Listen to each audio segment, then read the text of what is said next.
Sniper Wolf, the Kurdish sniper of Foxhound, who was born and raised on the battlefield.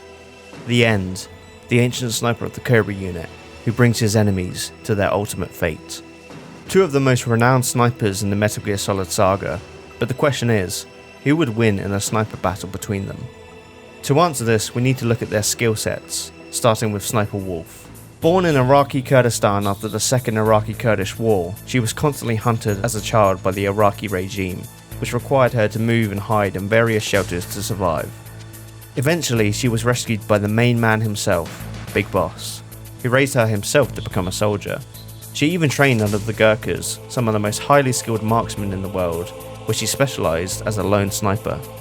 After learning that Big Boss had been killed, she managed to get recruited into Foxhound, the elite Black Ops unit of the US Army, as a way to take revenge on the world.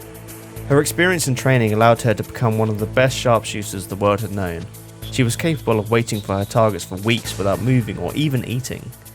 Her weapon of choice was the PSG-1 semi-automatic sniper rifle, where she used mercury bullets to poison her victims. Through the use of the drug diazepam, she was able to calm any anxiety and muscle spasms, which allowed for pinpoint accuracy. Now let's take a look at the skill set of the End. He was born as early as the 1860s and had incredible combat experience from being a veteran of countless wars. After being infected by a species of parasite, his lifespan was increased by a significant amount, and he also gained abilities which naturally made him a better sniper, such as being able to remain active for days without food, as his body was able to draw in energy from the sun through a form of photosynthesis. He was so good at sniping that he even originated a range of sniping techniques, earning him the title of the Father of Sniping. As well as having outstanding sniping capabilities, he was also a master of camouflage, employing techniques which made him virtually invisible to the naked eye.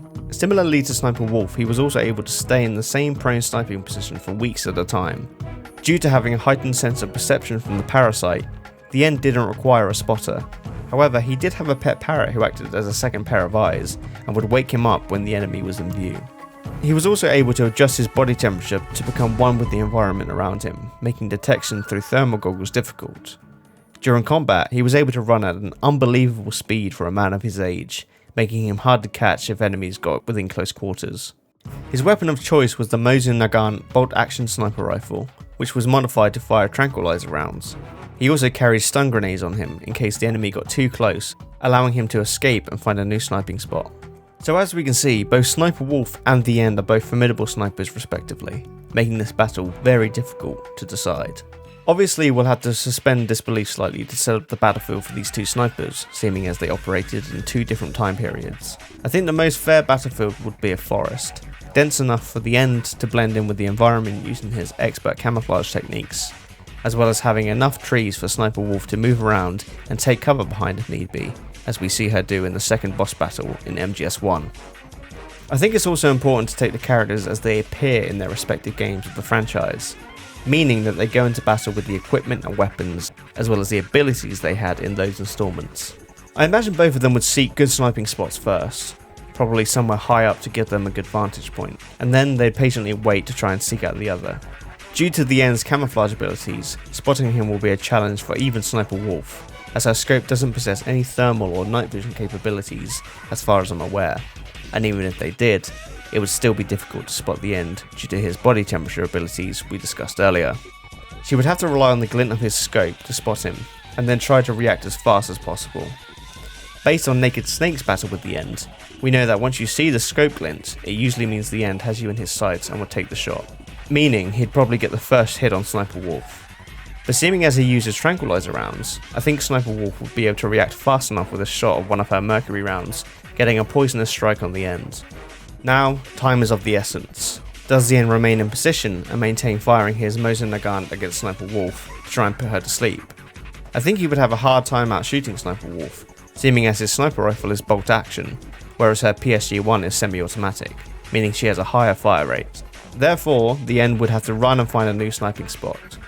With his supernatural speed, I think he might be able to move fast enough to avoid a second hit from Sniper Wolf. He finds a new spot to go prone and becomes one with the environment once again. Sniper Wolf, having lost sight of the End, begins to carefully move from tree to tree, trying to spot the scope glint once more, but gradually growing more and more exhausted as a tranquilizer flows through her bloodstream and begins to take effect. Eventually, she drops to the floor unconscious. A few moments later, she is startled awake by a loud explosion and jumps up quickly to find cover behind a tree.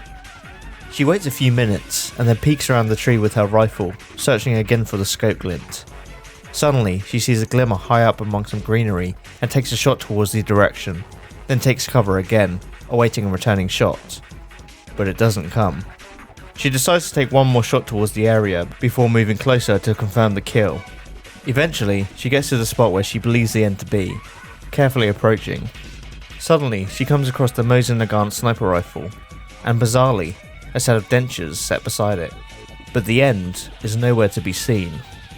It appears that while she fell unconscious, the mercury from her shot that she landed on the end set in, and brought him to his ultimate fate. Without really knowing it, it appears that Sniper Wolf has won. You see, women naturally make better soldiers. So there you go. Obviously this isn't the definitive way this battle would go every time, as both of these characters are highly skilled sharpshooters. There are so many factors that could change the outcome of this battle. For example, if the End didn't use tranquilizer rounds, I think he would probably beat Sniper Wolf 9 out of 10 times due to his expert camouflage and sniping abilities.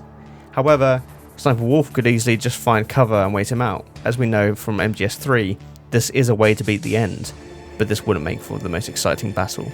So thank you for watching, and I'm sorry if your preferred character lost this round, but let me know in the comments if you think the battle would go differently, and also let me know what other MGS fantasy battles you would like to see in future. I had a great time making this video, so I would love to do more. See you next time.